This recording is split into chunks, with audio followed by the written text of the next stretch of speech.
Hey, I'm James Thornock. Welcome to the Coder Kids podcast. Today, you guessed it, we have another guest, and her name is Kimmiko James. She is she's a lot of things. I think you're still making up your mind at this point, or maybe not. She's done forensic science in college, then software engineering, and then she's dabbled into content creation on YouTube and some other avenues like podcasting, which is part of the reason you're here, I suppose. So, welcome to the podcast.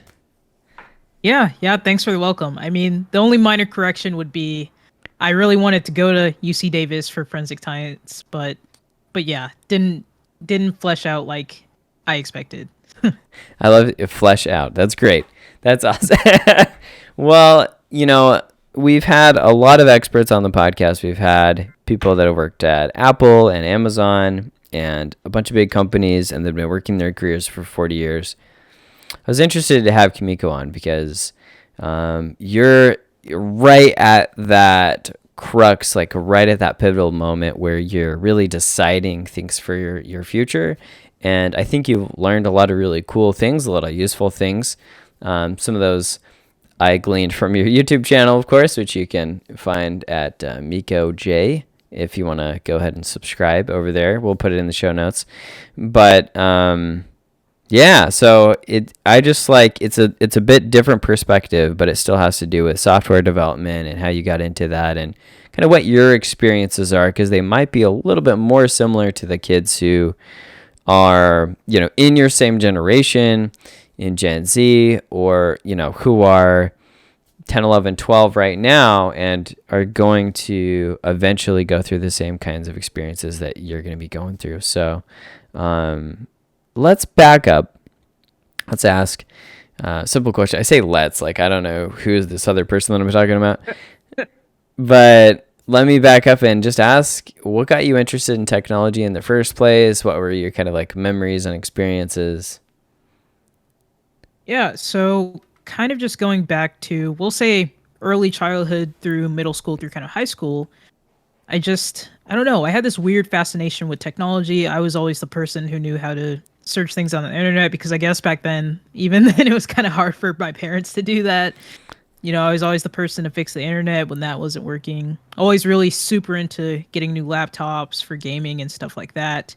And also always excited for putting together new gaming consoles and figuring out why a certain game wasn't working or why a certain piece of technology wasn't working. But, inherently, I didn't think that could be a career path. Like even, we'll kind of skip ahead, but getting into high school, I was super depressed, kind of just going through the motions of things. Didn't really consider college an option because it wasn't something that was really talked about in my family, considering most of my family members didn't go to college. And they kind of had a weird, I guess, frame of mind as to what you could do in college. I guess, at least in the generations of my family, they assume you just have to go to college to be a scientist or a doctor. They don't really know anything else about the other opportunities like computer science or IT or other roles majors I probably would have been interested in. So, yeah, like I said, just going through the motions, didn't know what I was really into. And what I did settle on was biological sciences to get into forensic science. And that's a whole weird story I don't tell a lot of people, but again, growing up, watch on the side with my mom, watched a lot of murder mystery shows, forensic science shows, really loved Criminal Minds.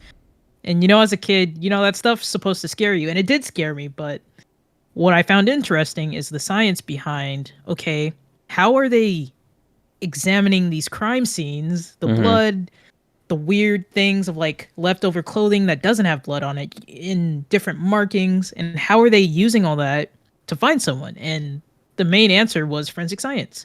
Right. Like if in today's world, and I guess even back then, it's probably more advanced now, 10 years later, but the technology is so advanced, you could easily track someone down by a simple hair or something crazy like that. And I was really into that. So yeah, again, still no sense of direction. I feel like that was my kind of cop out, in which I only really visited 2 college campuses. It was San Jose State because they had really great criminology program, was really into it. But the only problem with them was the campus was very tiny. I think it's one of the smallest college campuses I've ever been on. It was kind of uncomfortable how, and I guess it's kind of messed up to say, but it's kind of uncomfortable how close the college was to the city of San Jose itself, I guess, in which, it was kind of uncomfortable how anybody could come in and out of the campus, including some sketchy people that I met on campus on the campus tour. And my mom wasn't really cool with that either. So I was like, don't really like this. So second visit for my second time ever was UC Davis, which I had visited with my cousin at the time I was 12. And then I went back when I was 17 with my mom just to see what things were like again. And yeah, very big campus. That kind of played a role into it too. I just like breathing room as someone that's an introvert. It's really weird, but I need open space to explore, to meet people, and I don't like being cramped. But that aside, UC Davis just always felt and still does feel like home. Like it's a tiny college town, really quiet. I love it. Don't really go out too much. And yeah, that was my top choice.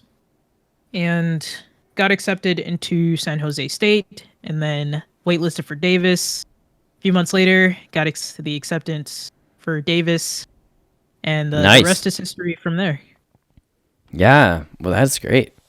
So, yeah, well, I would like to say I'm gonna rewind like a ton here, but like when you actually had to search stuff in Google, there was actually a format that was more or less similar to what coders are familiar with, and there wasn't this just amazing algorithm that could like predict what you were going to type. Like that didn't exist for a very long time. And it was, you could use all sorts of things. You could like put stuff in quotation.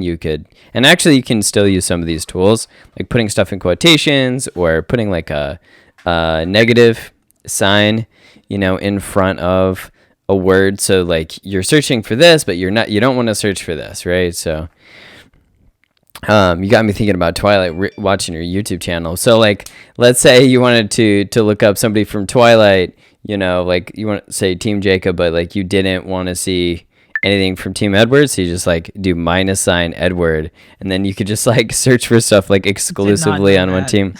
You didn't know that? Are you serious? No. Oh my gosh. Yeah, it's so useful. So anyway, random tip I didn't expect to give, but yeah, if you want to search for something, they're actually like tools to help you narrow stuff down better. And look, the algorithm does kind of a lot of this stuff now, but the negative or like just the -sign it's a pro tip, I guess. My dad taught me like 15 years ago or something crazy, but yeah, okay. So you were always kind of that person, and the reason why I say something like that is just because even just searching took a logical thought process before you type in what you're going to type in. So, and originally, if you typed in a misspelled word, like it would give you the misspelled word out there on the internet. It wouldn't give you the correctly spelled one. So it wouldn't like just autocorrect for you, which I know. I don't know how many misspelled words that I've searched for in my life, but yeah, same here. I mean, it's weird, and I feel like you've probably heard a lot of people say this too, but you just don't know that you're doing software engineering skills in the moment you're doing them. Because for me, and I just use Google as this resource that would give me the answers to anything I needed to do or needed to figure out. I didn't really think much of it, but 10 years later, it's actually been, of course, actually, I don't even know where I was going with that, but I'll just say that you just don't know what you're doing sometimes, especially when it's related to code. And I've heard that so many times from people. Yeah. So I want to ask you specifically about this thing because you brought something up that just like I didn't think about it. I had my experience with college was, my parents had both been, but they kind of just left me to figure it out on my own too. So like, even though they'd had the experience, I don't know why, they just never really told me that much about it. And so like, I didn't know what I could do there either. Fortunately, I had a bunch of friends that did, and so I could kind of rely on them.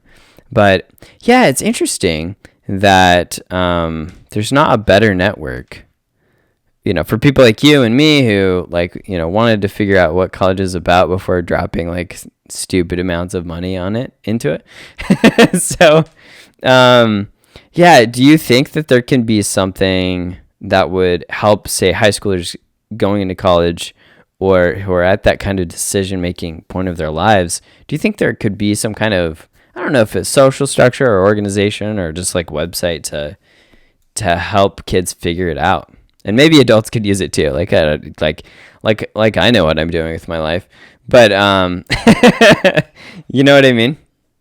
Yeah, it's a tricky thing, but I'll just say what the problem is and then how those high school students can combat that. So the Okay, first thing right is on. there is so many factors that go into it. There's like no one fits all solution, unfortunately. It depends on what high school you go to, because I've met tons of people that come from a more privileged background in which they go to these really high-tech high schools that teach you code and they set you up Right. for scholarships and internships, and you're just set up to kill the computer science game going into college. But yeah, not too many have the opportunity to go to those really nice high schools, number one. Number two, depends on your background of, if most black students don't really get the opportunity to learn how to code until they get to college, which is really common. And again, on my show, my podcast show, there are some people that do say, yeah, my parents set me up really early with STEM. I got to try out what it means to be a doctor, what it Mm-hmm. means to get into science, what it means to code. And I'm like, that's totally awesome. But again, everyone's circumstances are different, and it's really just hard to combat that in all these different states and all these different schools. Mm. Education is something I'm very passionate about. For me, what I wish I would have had is more support during my junior and senior year, probably even earlier than that. I feel like I don't know what it is, but I really strongly disagree with the notion that you're supposed to have everything figured out when you're 17, 18 years old. I'm 23 years old. I still don't have anything figured out that much. I'm still, of course, I'm more confident in what I would like to do, but no one really has like figured out. Maybe even later, maybe 30s and 40s. I don't know, but that's also what I didn't appreciate as a high schooler. Just all these teachers, all these advisors just saying, you have to have this locked down by senior year, or you're screwed or something. But I think that's what would have been helpful for me, is just kind of taking that pressure off of feeling like you have to have everything figured out, Yeah. and also just having someone to push you, if that makes sense. Not in a bad way, but like I would have benefited from an advisor meeting with me once a month or something, or once every 2 weeks, to just go like, okay, what are you interested in? And let's take it from there, because that's where it starts. And then if I said I was interested in computers technology, granted, they probably would have steered me towards computer science and IT. So that's kind of where I'm at with the problem. And the second point to add, how high school students that do listen to your podcast, or moms or other parents that have high school students, how they can combat that is just get started early. I feel like it's the simple answer, right? But it's the best answer because Yeah. it's crazy to me. I see so many scholarships from Google to Microsoft, et cetera, saying, if you're a high school junior or senior and you're going to be majoring in computer science, apply to this scholarship and we'll give you thousands of dollars to major in computer science. That's crazy. Yeah. I definitely would have loved that, because even after they give you the scholarship money, right, they provide a network for you to potentially interview with these companies. And that's like a 2-in-1 resource right there. So just get started early. Just do your research, try out code first, see if you like it. But there are tons of resources for high schoolers, sometimes even more than college students, I would argue. Yeah. Yeah. So that's really interesting you say that. The more you talk, the more questions I have. Like Okay. that just like spring up in me. And okay, so here's the latest one, all right? And it's, you said two things that almost sounded contradictory. So I want to like dig Sure. into this. One, you said like, I think it'd be good if we took some pressure off. And then the other thing you said was like, I could really use like either the follow up or a counselor to almost put the pressure on. You didn't say those words, but so I was just thinking, yeah, I don't know if there's like a perfect age for all this to start. But yeah, I guess I could clarify a little bit. yeah. Tell me about that tension, and maybe it's just taking off the pressure from like, is it the source of the pressure that needs to change? Because it sounds like some motivation from someone else like might help you, but maybe not from another angle. Anyway, yeah, if you could dive into that. Yeah, I can see how that could have been a little confusing, but the point I meant with the pressure is it's like a societal pressure.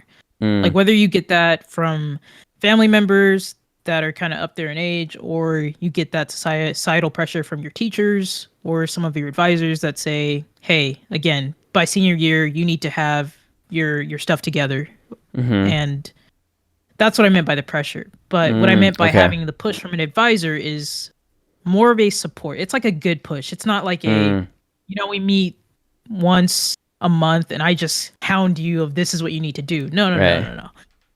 It's think of it more as like a supportive mentorship, because Okay. I feel like that's what's benefited me in college. And it's a lot of trial and error finding the right advisor for you, like finding the right therapist for you. No one's ever going to be a one size fits all kind of advisor, but once you do find that mentor, advisor, whatever, it's like they're holding you accountable, but in a good way. They're like guiding you in a way.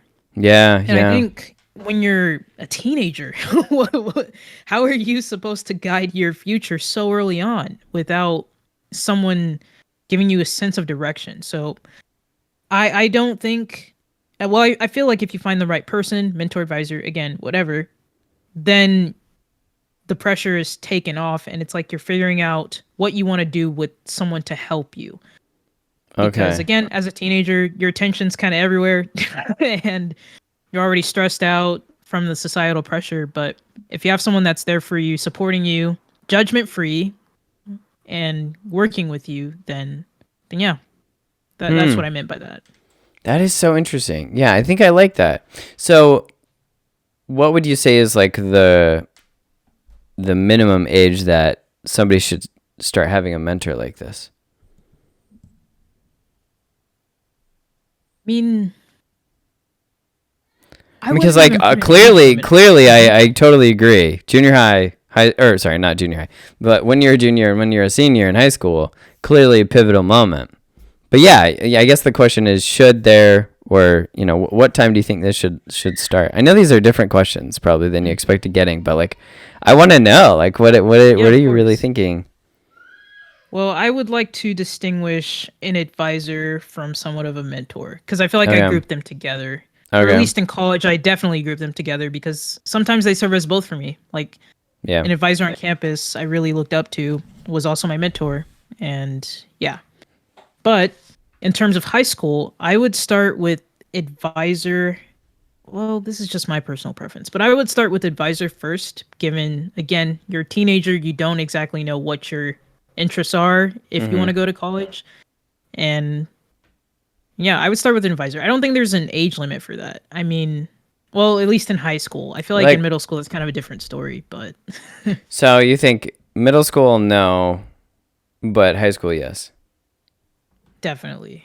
Okay. Because I think it's a corny saying, but it is kind of the start of it's not the start of your life per se, but it's like the start of your pre-adult life. It's really weird to say, but Okay. I don't know. I feel like we'll kind of use me as an example. So going back in time, I would have preferred an advisor over a mentor, because the difference, at least to me, a mentor is someone that's kind of in a similar field, similar niche with you, right?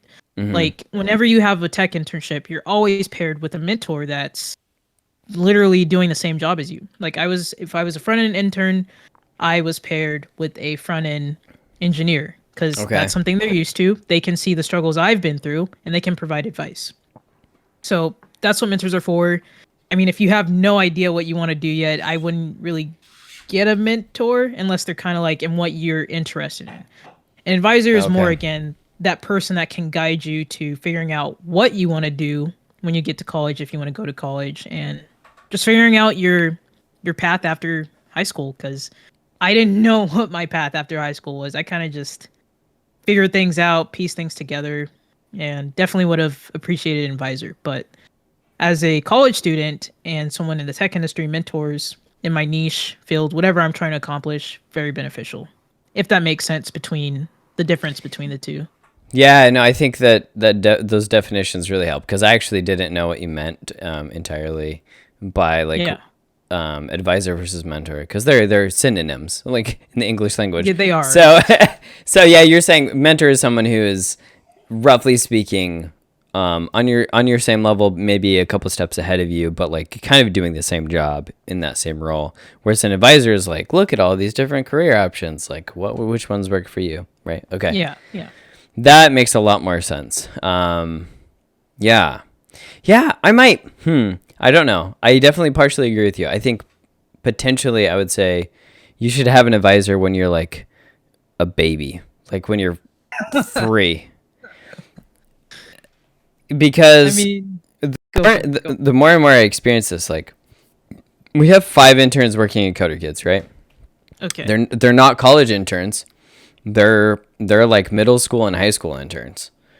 And if you would have told me like 2 years ago, or 3 years ago when I was actually teaching middle schoolers, right? Like I was teaching 7th graders Texas history. If someone would have like pulled me aside and be like, "Hey James, guess what?" I'd be like, "What?" And then they're like, "You're not gonna believe this, but actually, a couple of these kids are actually like qualified to do an internship. Why don't you think about like bringing them on and doing whatever?" Now, obviously, I was a history teacher, so like I don't know how that would have worked, but I think we just severely underestimate our people in general, and this I've been saying it on the podcast probably way too much, but we have our 13-year-old intern. He's fantastic. For anonymity, I'm not gonna say his name, but like great kid, wonderful guy. And he's the same age of some of the students that we're teaching, but he is so advanced, and he was getting to the point in coding where, and you talked about this a little bit, Kimmiko. So I want to hear your response to this, but he was just getting bored, and like he wasn't being challenged, and like there was no one on his level at his age, and it's not his fault. It's like it's well, actually it is his fault, but it's just too bad that he is too smart and he works too well and he learned too much. so like the next logical step for him and his mom is he applied for a job with us, and I was like, there's no way, you're too young. And so I interviewed him and I interviewed his mom, and it became very clear to me and that like this was the right place for him to be, and he would gain so much from being a part of a culture where he could work on challenging problems, and then also we would benefit too. I mean, I've been, if nothing else, inspired by this guy. So I think I pushed back against this idea that like it has to happen in high school. He's not even there yet, right? I mean, so it just goes back to what we talked about earlier of like it depends on your background and where you're coming from. yeah, I'm speaking from the perspective of someone that, didn't really learn how to code until my first year of college. Basically right. almost my second year. So yeah, it definitely depends on where you come from. Again, background of someone that didn't really have the most support. And yeah, I would say if you're kind of in that middle school or high school range and you kind of just feel like you do want to go to college, you don't know what for, or you don't know if you should go to college, definitely go to an advisor. But for that 13-year-old, yeah, he's definitely at that level where you should have a mentor, and probably Yeah. I guess in his case, not even just the specific technologies he's using. Like if he's a front end, honestly, if I were him, I would explore talking to other people in back end or cloud computing or other things because Yeah. you know there's just so much out there. And if you're at that level, then yeah, explore, find someone that can mentor you. But for others that aren't exactly there yet, definitely start at the advisory level. Yeah. Well, that's super awesome. I didn't mean to cut you off or anything, but yeah, he is just kind of truly a remarkable kid. And you're right. I mean, I think he did have a little bit more support. Certainly more support than I had. With respect to computer science specifically. And to Kimmiko's point, I really don't think you can get into coding too late. So if you're a parent who's like listening to the podcast, you're mildly interested, like you could still get in. I mean, I really believe most people can do most things. And I stole that from Colin and Neil, another podcast guest we've had on. But I really want to talk about you, Kimmiko. And I would love to hear your experience and I won't say the company. You can say the company. We used to use them in the past. We don't anymore. We use Discord. But yeah. So tell me about your internship experience and what it's like. Why you love coding. Why you hate coding, and everything in between. I will reverse those. So I'll go into why I. It's funny. I made 2 videos on both of those, but the main reasons why I fell in love with code my second year and my third year and moving forward into doing tons of coding projects is because of how much you can do with it. It's people are kind of suggesting against starting with front end, but honestly start with whatever you want. I think front end's awesome to start with because it's like a instant gratification of seeing something you just created pop up on the screen, whether that's HTML, CSS, which are like they're not really languages, but they're front end developer languages. We'll just say that. But using stuff like that and just making a cool website or making a cool restaurant website and learning how to use APIs and just building whatever you wanted. You can make the stupidest thing if you wanted to. You can make the most practical thing if you wanted to. And that's what I really enjoyed about it. I mean, most people will say they enjoy the puzzle solving part of it, of like, it's solving problems, figuring out how to resolve things and move things around in order to make the computer do what you want it to do. But for me, I was kind of the opposite of like, it's just a really creative avenue for me, which is why I really took to front end more because I'm like, I like seeing things. I don't know. I never really enjoyed back end, but most people do for some reason. If you enjoy that, no judgment. I just don't like it. But and the only last point I'll add to why I really love it is because it's just really changed my life in more ways than I can imagine. I mean, the way I think now is sometimes it's kind of a hindrance, but I think so methodically about things. And I think about things in ways other people wouldn't in terms of solving problems. It doesn't even have to be coding problems. It could be real world problems in which, as we talked about, my Google search skills are through the roof. Like if I'm struggling finding a tutorial on, well, let me rephrase. If I'm struggling on how I can make this cool edit, like for example, with Final Cut Pro, it's an editing software for videos. Yeah. I wanted to figure out how I can do video picture-in-picture editing, which is basically like you have a video of the YouTuber reacting, and then behind that you have the main video that they're reacting to. Yeah. And I didn't know what that was called, but I had to figure out these weird methodical ways of how to search and yeah, problem solving part of it and then the way your brain thinks is really, really beneficial. I can't recommend getting into code enough to people. Doesn't say you have to stay. It doesn't mean you have to stay in it forever per se, but I think trying it at least once and just getting those skills out of it really can come a long way for you in the future. But how would you recommend people give it a shot? Oof.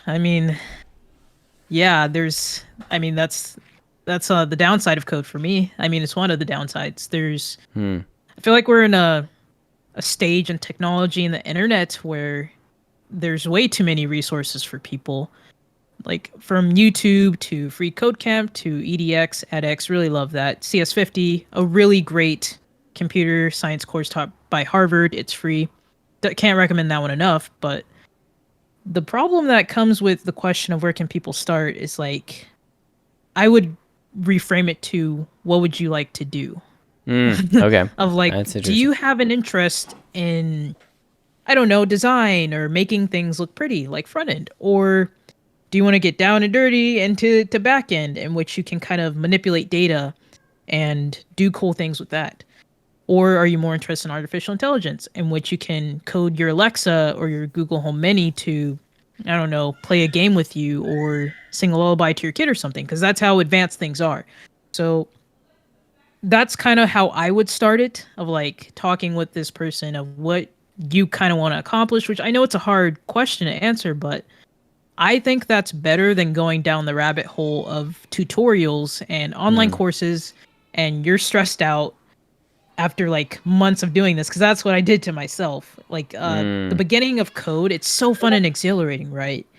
But again, you go down these rabbit holes of different technologies, trying your best to learn everything, which just isn't possible. By the way, it's it's just not a healthy thing to do or a good way to start, because then you're just gonna hate it at the end. So yeah, just in summary, I would just start, ask the questions of what you want to accomplish or what you want to do. yeah, awesome. Um, yeah, I mean, I think I've got to agree with that. A lot. We get a lot of inquiries from parents saying, hey, how should we start and whatever. Obviously, we have summer camps and after school programs and all sorts of stuff you can sign up for, where you can learn to code in kind of a more fun environment. But if a kid gets real serious and is super serious about really moving forward, that's actually one of the first things we ask is we say like, well, what do they want to do?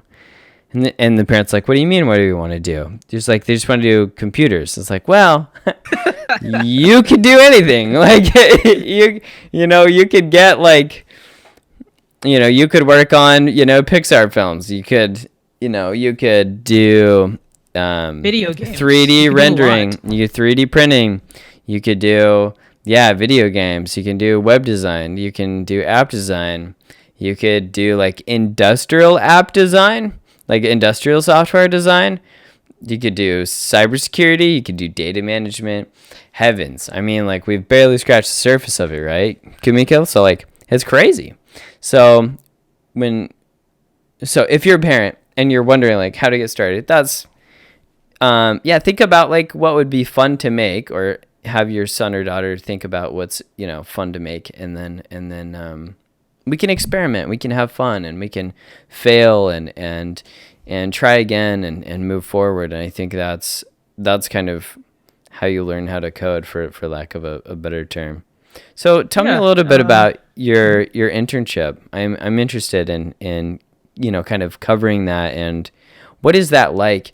And in your videos, you talked a lot about like getting the internship and like applying and networking and doing all this soft skill kind of things, which could be tough for an introvert sometime, and for an extrovert. I'm an extrovert, so but once you got there, that's kind of what I'm interested in. What was that experience like? Yeah, so I'll talk about my in-person experience first. The virtual one was a bit rough, but the Oh, in-person okay. one was again just super super life-changing. I mean, Okay. I came in as a Code 2040 fellow, which is basically like a Black and Latinx program for college students to get into Silicon Valley. Honestly, great program if your kids are in college and just want kind of a way in if you're underrepresented. But yeah, I ended up pairing with Slack, which is, it couldn't have been a better match made in heaven. First 2 weeks were just, they have this slogan. I think it's still in their intern YouTube channel, but it's like day one you're an intern, day two you're an engineer, and Hmm. that rings true for most of these tech companies. Like, when don't be fooled by the term intern. It's actually like you're actually putting in the steps of an engineer, and for me, it was my first ever engineering internship. I was very intimidated by all the Stanfords and the MITs Hmm. of the class, the intern class. And I wouldn't say Davis is a small school per se, but I would say it's a small school in terms of computer science and engineering. So I kind of feel like I stood out all the time whenever they asked the base level questions of what school do you go to. I'm like, I go to Davis. but but overall, it was an amazing experience. I feel like I was set up for success from the start. The first 5 weeks, I would say I was given small projects. Well, I'll kind of chunk it out a little bit better. So first 2 weeks were kind of onboarding, setting up my laptop, setting up my terminal, whatever software I wanted to use, which they're really cool about. You don't just have to use VS Code. You could use whatever you wanted to for that. I use VS Code because the integrations are. Sorry if you heard the stuff outside. I can close my window. But restarting, I used VS Code because the integrations were easy. And oh my goodness, it's so. I guess if you're ever entering a company as an intern, it's really crazy to see how their dev setup is set up.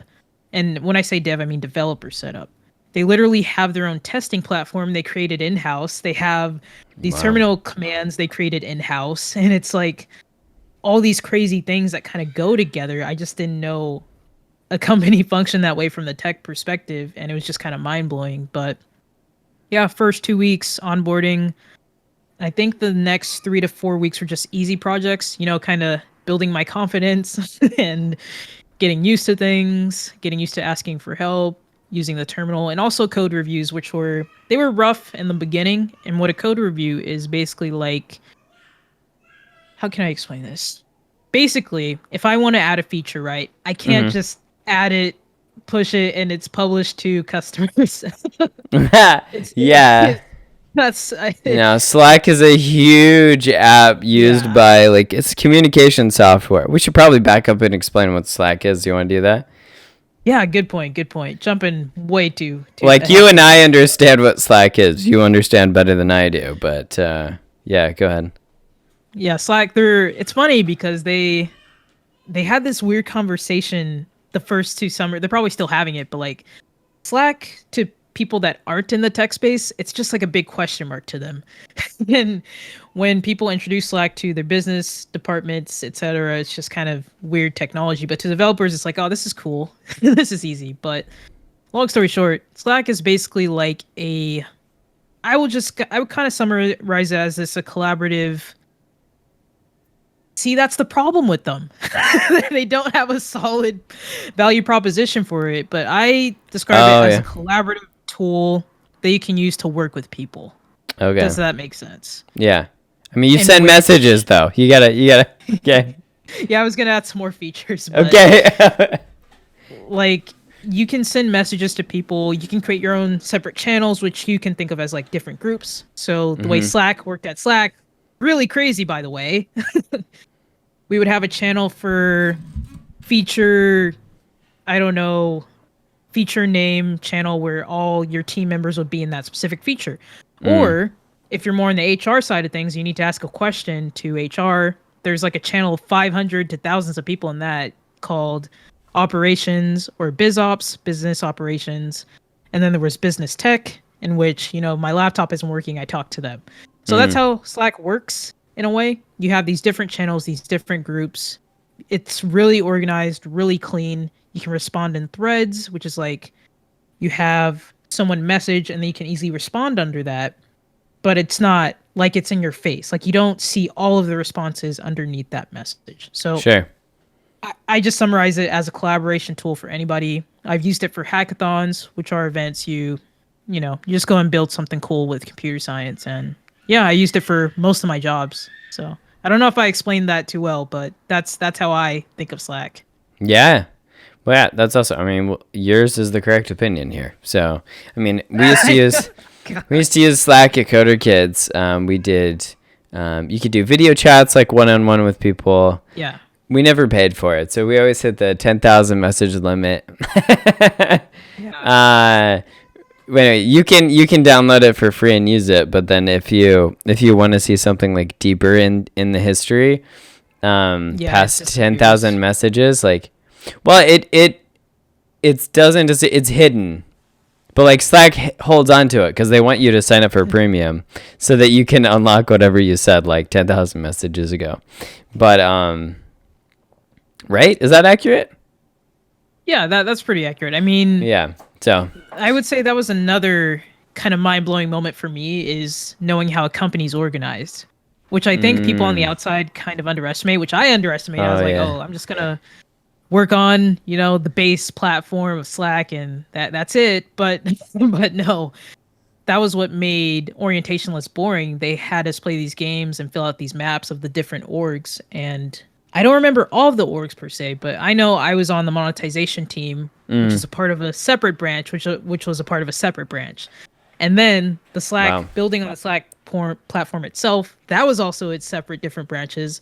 And they break down the various features because there's multiple teams for multiple things. It just, the organizational level for these companies is, it's crazy. And Slack wasn't as big as it is now. Like back then when I first worked that first summer, there were only maybe roughly 1,500 employees in the building. Only I'll say 1,500. I'll say roughly 1,000 to 1,500 in the building. Now it's like way bigger, given things are work from home and it's expanded globally. But yeah, it's so many eye-opening experiences. And kind of going to what you said about like only 1,500. Yeah, it was weird It's because huge it's though.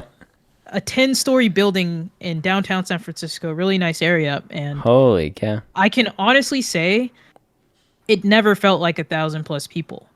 It always felt like a medium-sized startup to me. Like I always ran into the CTO or the CEO in the elevator, and they were really nice guys, Cal and Stuart, and always ran to other higher up people and other people I knew with familiar faces of seeing them on these different floors, and saw me too. And even though it's only 1,000 people, right? It never felt that way. It felt really close knit and very community based. Well, that is really cool. That is a good vibe. I'm gonna have to have someone from Discord on though now. Now I'm thinking like, all right, we get the inside scoop at Slack, Yeah. which we used for 4 years basically. And then we switched to Discord, so I know I'm basically the enemy, right? But I mean, more so Microsoft Teams is the enemy of Slack, but okay, because that's more of like the corporate. Yeah, I mean, Discord is targeted at gamers primarily. We use it obviously for business and everything else. My favorite feature of Slack that does not exist on Discord is that you can message yourself. I know that sounds like like a silly thing, but it was like a nice little like sticky note for like a temporary password or something like that. No, that's exactly how I used it in my internship. It was like, Yeah. sometimes I don't always, again, using Slack at Slack, wild experience, but Yeah. messaging myself, I had like kind of these random to-do list items which I could cross out throughout the day, which helped me keep track of what I was doing. Yeah. In Yeah. case I didn't want to write them down, and also make little notes of, okay, she said this, and you could save things too, which I also really liked about Slack. You could save tons of things that you can come back to later, and it's just there waiting for you. So I really love Slack. And you can also put like GIFs and share files, and I don't think we said all of that, but yeah. So there's quite a few things you could do in the platform, and it's pretty useful, and it is free. Like the base model is free, and that's pretty incredible because like of what you can actually do and actually use it for. So I mean, that is not pretty to awesome. be too hype on them. Obviously, I'm biased, but the last They did Slack pay that- you, right? So I mean, it's a really nice quote. They said, I think my first 2 summers was like, we make working fun in a way of like, of course there's channels for serious work things, but we also had dog channels, we had cat channels, we had sneaker channels, show how cool your shoes are.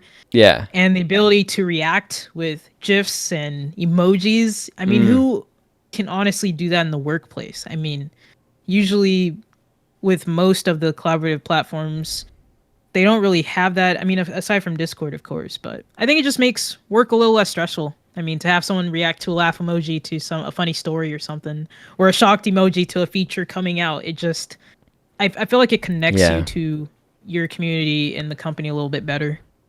Yeah, that is super cool. And my wife works at YNAB, and they use Slack, and it's a lot of that going on. There's like a social justice channel, and there's a weekend channel, and there's a movies channel, and all sorts of I don't know all the channels, but it's for like talking about those specific things. And sometimes people drift or whatever back and forth. Yeah. But that is something that we tried to emulate, where we have some voice channels and stuff in Discord, but the idea is the same, where you have this is the weekend hangout channel, this is the chat one, and then this is where all the official announcements go out, and we have a jobs channel where our instructors can respond to like a class or camp and say, hey, I want to teach that. And so all varying levels of importance, and truly powerful stuff going on. How many people work at Slack now?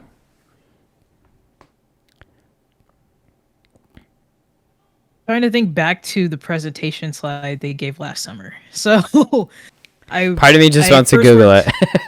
Yeah, I mean, my first summer it was around, and this is me just talking about the San Francisco building, by the way, because I think globally, I mean, I have no idea, but San Francisco building first summer, 1,000 people.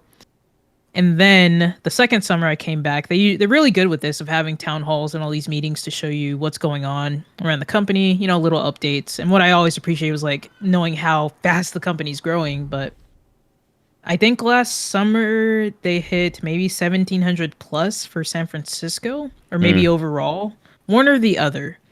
And since being acquired by Salesforce recently, it's probably 10x'd. So Whoa. No idea. I mean, they aren't, I can guarantee they're not as small as they used to be, which, everyone has their feel for what they want to work in. For me, I did enjoy some of the more medium-sized company feeling, because again, 1,000 people didn't feel like that. It always felt like I knew people and they knew me, even though it was a really big amount.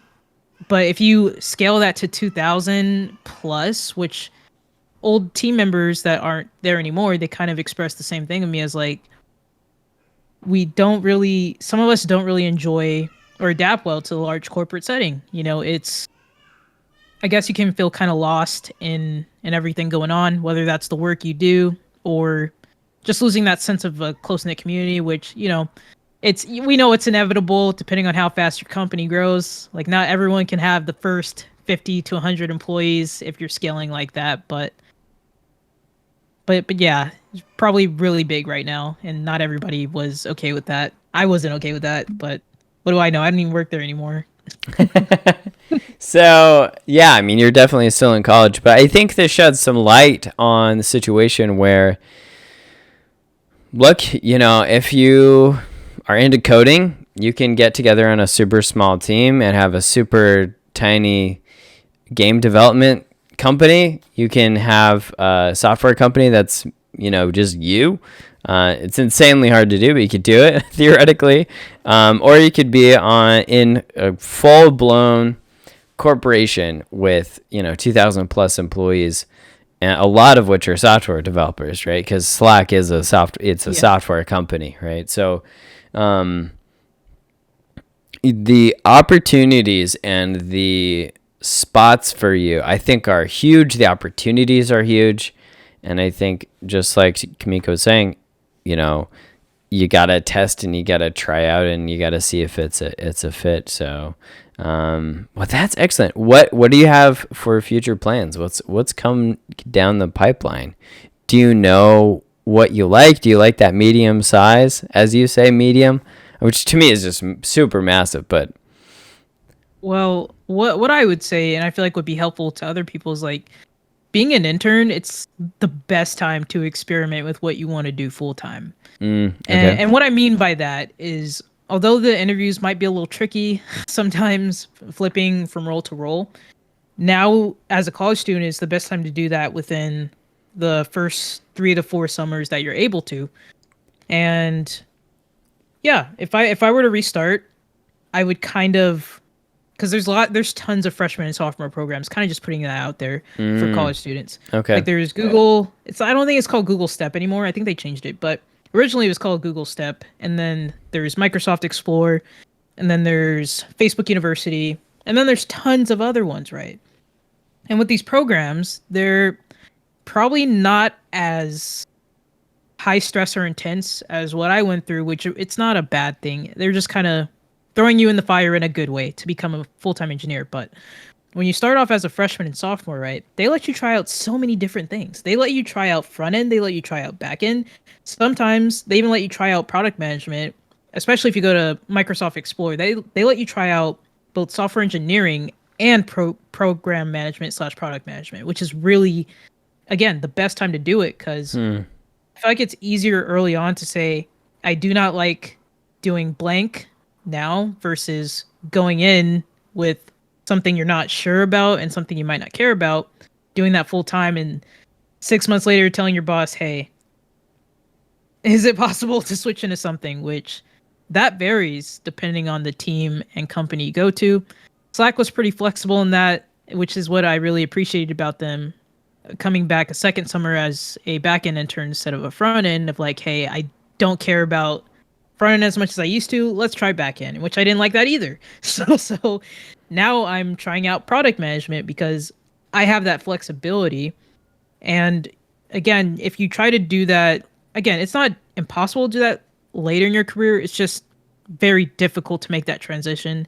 Sometimes in these weird contracts, they'll say you have to stay in this role for 1 to 2 years before you can switch, or you have to stay in this role for blank months or years before you can switch. And that can be kind of stressful, I guess, later on, if you're already so fixed in something you're really used to, and then you switch to something different. But I don't know if all that makes sense, but I would just say having the flexibility to try things out while it's very low risk. I mean, it's 3 months. If you don't get a return offer, that's a new opportunity for you. And that's the way I treated that with Slack. I did not get a return offer last summer. It was heartbreaking, actually. I thought I was going to work there full time, but after months of healing and thinking about things, it gave me a new opportunity to try a new role at a new company and see what I genuinely like. So yeah, I'm trying out product management. It's a entirely different way of thinking, not as methodical and 1, 2, 3, 4 step as code, but just trying while I can before I, start something full time. Well, perfect. Thank you so much for coming on the program today. I really enjoyed our conversation. I think your perspective is super fresh and, different than the ones we normally hear. So we definitely value that. Is there somewhere that people can reach out to you? Yeah, so I don't even know if it works like this because linktree, it's kind of a weird URL link. Okay. But you can find me. I'll also provide you the links, by the way. Okay, that'd be great. That contains my YouTube channel. You can find me at Miko J, Miko space J. Or if you want to check out my podcast, which features Black professionals in the tech industry, whether from students to CEOs to founders to design, there's interest everywhere. So blackenterprisenetwork.fm, and that's my podcast. And last thing I'll promote is my newsletter. If you want to be a content creator or you're interested in knowing my journey as a content creator, I created Content Creator Thursdays. So all of that will be linked by James. And yeah, thanks for having me on. Yeah, no, absolute pleasure. And I wish you the best. And I hope we keep in contact so I can find out like what's happening in your life. Cause I think it's going to be pretty cool. I think so, and I can't wait to see what you end up building and working on. And yeah, I think there's so much mystery and so much like possibility. I love following people in this industry because they'll be producing one thing and then something completely different later, and that's just really fascinating to me. I love just looking at different things all the time. I love art galleries. I love Pinterest and all these things where there's just so much variety. I just like thrive on that. So I love this industry for that, and there's just so much possibility. So, well, thank you so much for being on the podcast. All the links down below. Please rate us 5 stars if you believe in us, if you want to help us out, and subscribe and share it with somebody that you love. All right, we'll talk to you later.